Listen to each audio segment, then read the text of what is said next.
exercices de la SAC. Les 7 exercices faits un après l'autre. Bien important, avant de rentrer dans le rectangle, faire son gauche-droite-gauche.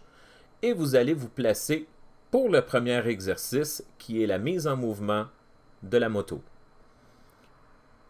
Petit truc ici, regardez au loin dans votre corridor justement pour bien vous placer.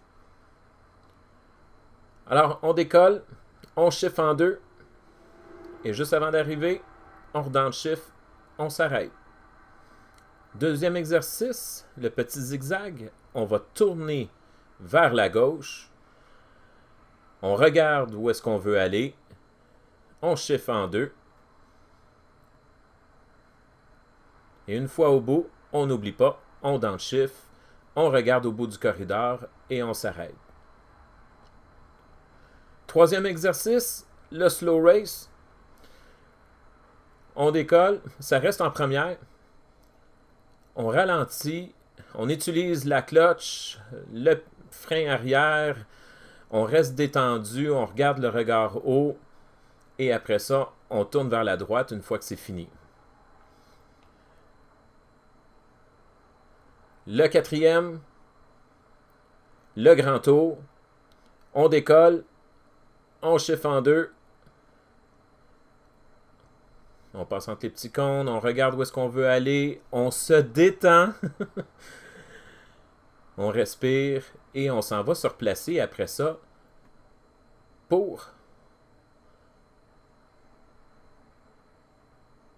le 90 vers la droite. Alors ici, l'exercice, quand je le fais, aucun gaz, juste le point de friction, je regarde en haut,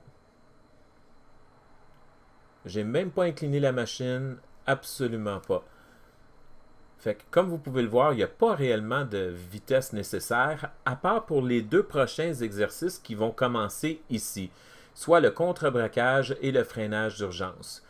On doit avoir une vitesse minimum de 20 km/h. Et quand je fais mon contre-braquage, quand je reçois mon signal, je me dirige dans le coin du terrain. Automatiquement, vous passez dans les deux petits cônes. Ou les deux post-it là, quand vous allez être à la SAC. Et le dernier, le freinage d'urgence. Un freinage rapide. Encore une fois, 20 km/h.